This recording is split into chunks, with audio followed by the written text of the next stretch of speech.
Hello humans, Master DinnerFlax here.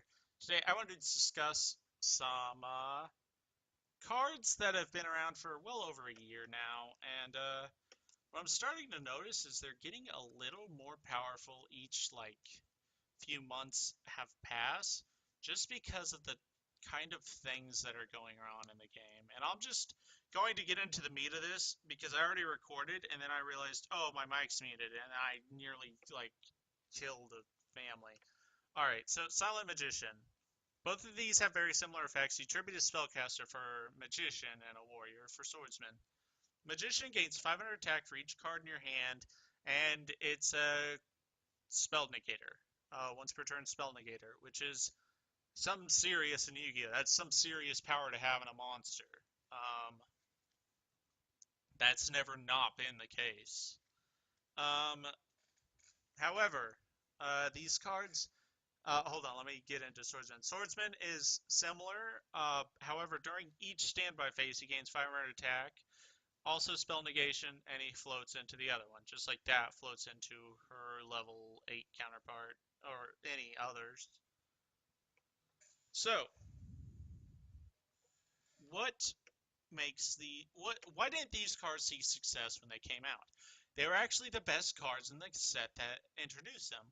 Well, the issue was, Silent Magician had no deck to be used in, so she was kind of like waifu thick binder material rather than an actual usable card. While Silent Swordsman, people first started testing the concept of Phantom Knights, where they could ooh, let's tribute a Phantom Knight, and then that guy can search protection.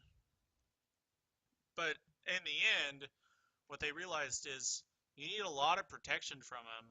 Well, yes, your stuff floats. You need to cost a card for him, and sometimes you need to play a lot more Phantom Knights to use them rather than Burning Abyss monsters.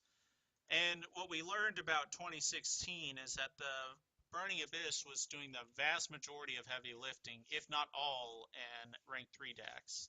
There were plenty of pure Burning Abyss decks, and the one decks that did play Phantom Knights, they were only playing like a little scatter handful. And this is pretty important to understand is you can't have a strategy like that where you're giving up an extra deck monster just for a spell negator and nothing else except traps. That wasn't powerful enough. And I think it makes sense. So, why am I even making a video about this now? Well, it's because these cards have slowly, I've been finding more and more uses for them. And not only have I been finding more and more uses for them, they're actually becoming stronger and more practical decisions. And this one only slightly, however, Silent Magician has went from being an almost unusable card to a card you should take a serious look at. And it's for quite a few reasons. So around whenever Invoked came out, kind of like the Wonder Wand thing, instead of Wonder Wanding, which depended on even if you did or didn't have it, I decided, I could do Wonder Wand and then I could do this card. So I started testing it, and this card was absolutely so fucking broken in literally every single play I did. Not only did I have like a Mechaba or a Raijin, but then I had Spell Negation on top of that. And this card, because I'm playing an Invoke deck, where you have so much hand control because you keep drawing cards, and you keep cycling cards back to your hand, this card's always at like 2,500, 3,000, sometimes 3,500 attack, and you have all these traps in support of it. This card was so unbelievably powerful, and people were so scared to attack it because they could maybe they could deal with all the monsters I had there, but they also couldn't deal with 3,500. So they were so scared to attack it. It was so powerful. It was perfect. This was literally the perfect card I needed in my deck because it was a light too, so it synergized with Mechaba as soon as it died. It was excellent, absolutely excellent of a card. So that was just then. Then we look, spellcasters get more stuff like Wind Witches, and then they get the spell books cards. And that's when I was like, this card might start seeing some play soon.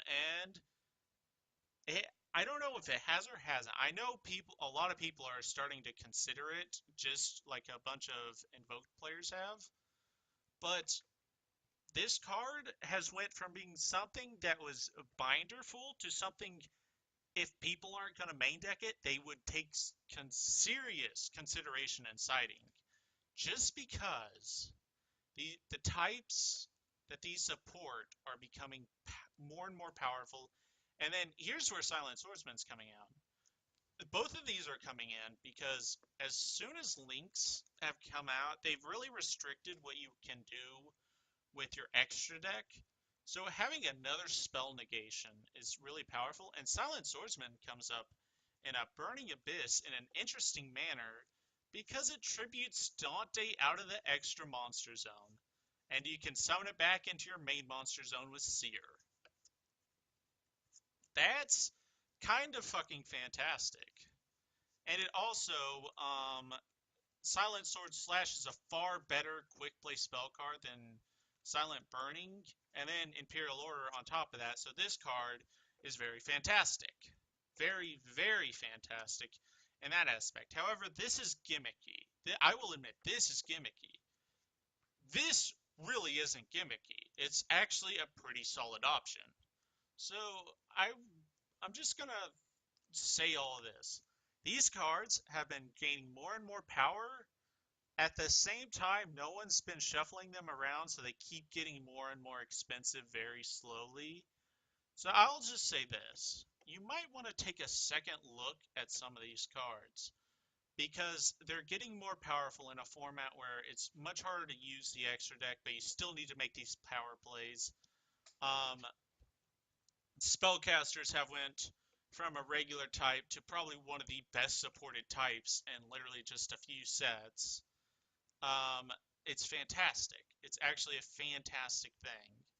So I want to just show you this. Oh, also, when it comes to these cards, just fucking ignore this garbage. It's terrible. I'm actually insanely upset and annoyed at how bad they made this card. But that's just me.